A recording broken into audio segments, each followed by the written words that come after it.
मी आयुष्यभर जेलमध्ये राहायला तयार आहे, पण तुम्ही सांगताय म्हणून मी कुणावरही खोटे आरोप करणार नाही, असं म्हणणाऱ्या महाराष्ट्राच्या या नेत्याला आपण सगळ्यात पहिल्यांदा एक कडक सलाम केला पाहिजे। हे आहेत अनिल देशमुख। जेव्हा महाराष्ट्रामध्ये उद्धव ठाकरे मुख्यमंत्री होते, त्यांच्या सरकारच्या काळामध्ये महाराष्ट्राचे गृहमंत्री हे पद अनिल देशमुख यांच्याकडे होतं। ते स्पष्ट बोलणारे आहे, स्वतःशी प्रामाणिक राहणारे आहे आणि म्हणूनच सगळ्यात महत्त्वाचं असं राज्याचं गृहमंत्री हे पद त्यांना दिलं होतं। ते 14 महिने जेलमध्ये राहून आलेले आहेत आणि एका खोट्या केसमध्ये त्यांना 14 महिने जेलमध्ये राहावं लागलेलं आहे। कुठली केस होती ती? अंबानीच्या घरासमोरची गाडी आणि त्याच्यामध्ये बॉम्ब असणारी केस तुम्हाला माहिती असेल। या केसमध्ये ज्या गाडीमध्ये बॉम्ब ठेवले होते त्या एव्हिडन्स लपवण्यासाठी त्या गाडीच्या ड्रायव्हरला मारून टाकण्यात आलं। नंतर याचा जेव्हा शोध घेतला तेव्हा लक्षात आलं की तेव्हाचे पोलीस चीफ जे होते परमवीर सिंग हे त्याच्या मागे मुख्य सूत्रधार आहे, त्यांनी हे सगळं घडवून आणलं असं लक्षात आलं, असं अनिल देशमुख यांनी परवाच्या इंटरव्ह्यूमध्ये सांगितलं। नंतर परमवीर सिंग यांना सस्पेंड केलं गेलं, त्यांची बदली केली गेली। तेव्हा फडणवीस हे विरोधी पक्षामध्ये होते, विरोधी पक्ष नेते होते आणि त्यांना त्यांच्याकडे सत्ता हवी होती, त्यामुळे त्यांना हे जे सरकार होतं उद्धव ठाकरे यांचं ते सरकार पाडायचं होतं, त्याच्यासाठी ते प्रयत्न करत होते। या प्रयत्नामध्ये त्यांनी या IPS ऑफिसरला गाठलं आणि त्याला सांगितलं की तू अनिल देशमुख यांच्यावर आरोप कर की त्यांनी पैसा खाल्लेला आहे। आणि मग या परमवीर सिंग यांनी अनिल देशमुख यांच्यावर आरोप केले की हा माणूस दिवसाला 1 कोटी रुपये मागतो। असं करत जवळपास 100 कोटीचा घपला केल्याची केस अनिल देशमुख यांच्यावर टाकली गेली। या केस अंतर्गत ईडीची चौकशी झाली आणि त्यांना अटक झाली। जेव्हा कोर्ट परत या परमवीर सिंग यांना बोलवत होतं की तुम्ही या आणि पुरावे सादर करा, तुम्ही जे आरोप केलेले आहेत त्याचे पुरावे सादर करा, तर हा माणूस पळून गेला दुसऱ्या देशामध्ये आणि तो आला नाही आणि नंतर एक ॲफिडेव्हिट करून पाठवलं की मी हे जे आरोप केले होते त्याचे कुठलेही पुरावे माझ्याकडे नाही आहे, मी फक्त हे IQ माहितीवरूनच केलेले आरोप होते आणि त्याचा मला सुद्धा स्वतःला काही अनुभव नाही आहे, असं त्यांनी सांगितलं। नंतर लक्षात आलं की हा जो ऑफिसर आहे हा BJPशी संबंधित, RSSशी संबंधित होता आणि हे सरकार पाडण्यासाठी फडणवीसांनी हे सगळं केलं होतं। आणि आता हा मुद्दा समोर येण्यामागचं कारण म्हणजे अनिल देशमुख यांनी द वायर या मीडिया ग्रुपला एक इंटरव्ह्यू दिला आणि या इंटरव्ह्यूमध्ये त्यांनी या सगळ्या गोष्टी उघड करून सांगितलेल्या आहेत की कसं पहिल्यांदा खोटे आरोप करून अडकवायचा प्रयत्न केला, नंतर फडणवीसांनी फोन केला की अहो आम्ही तुम्हाला मदत करतो आणि फक्त तुम्हाला इतकं करायचं आहे, शरद पवारांवर आरोप करायचे आहे, उद्धव ठाकरेंवर आरोप करायचे, अशा सगळ्या गोष्टी कोणाकोणावर आरोप करायच्या अशा दिलेल्या होत्या। पण अनिल देशमुख यांनी साफ सांगितलं की तुम्ही माझ्यावर कितीही खोट्या केसेस करा, अटक करायचा प्रयत्न करा, पण मी कधीही खोटे आरोप करणार नाही, मी आयुष्यभर जेलमध्ये राहायला तयार आहे। वायरमधल्या या इंटरव्ह्यूचा छोटा तुकडा तुम्हाला इथे तुम्ही स्वतः पाहून घ्या आणि तो पूर्ण इंटरव्ह्यू तर तुम्ही नक्कीच पहा। मी कमेंटमध्ये त्याची लिंक सुद्धा देते, डिस्क्रिप्शनमध्येही त्याची लिंक देते। एक दिन देवेंद्र फडणवीस का फ़ोन मुझे आया और उसने बताया कि हम आपको मदद करने वाले, कुछ कागज आपकी तरफ भेजता हूँ, आप देख लीजिए।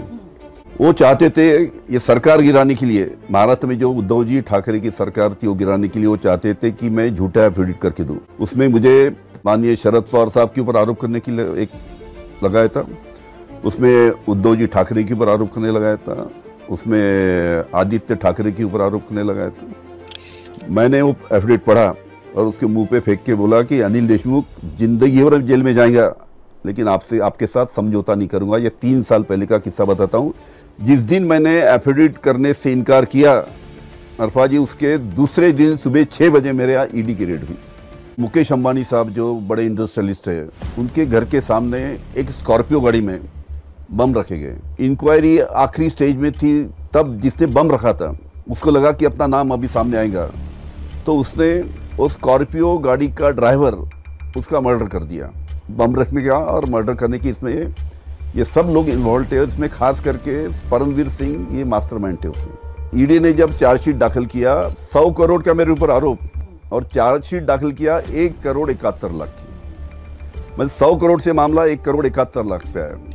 153 रेड्स। और एक चीज़ और बताऊंगा कि एक बार मेरे बेटे के घर में जब पहुंचे लोग एजेंसी वाले, तब बेटा और मेरी बहू बाहर थी, उनकी मेरी जो पोती है 6 साल की वो घर में थी।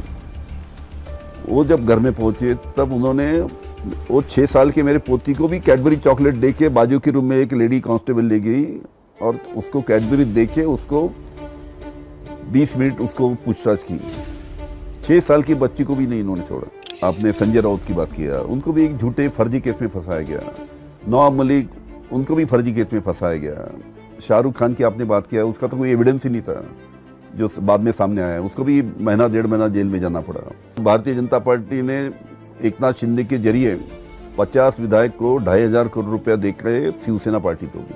पाहिलं तुम्ही महाराष्ट्राच्या राजकारणाला कीड लावण्याचे प्रयत्न कोण करत होतं आणि ज्यावेळेस 50-50 खोके घेऊन गुवाहाटीला काही आमदार गेले त्यावेळेला मात्र अनिल देशमुख यांनी ह्या सगळ्या ऑफर नाकारल्या, आयुष्यभर जेल जाणं पसंत केलं, पण ते बीजेपीच्या दावणीला बांधले गेले नाही, लाचार झाले नाही। शिंदे गट आणि अजित पवार गटातले सगळे लोक जेव्हा बीजेपीच्या दावणीला बांधले गेले तेव्हा सगळा महाराष्ट्र हादरला होता, पण एक माणूस असा होता की ज्यांनी या सगळ्या ऑफर झुगारल्या आणि तो म्हणजे अनिल देशमुख। हा असा माणूस आहे की ज्याने जेलमध्ये जाणं पसंत केलं पण महाराष्ट्र धर्म वाचवला।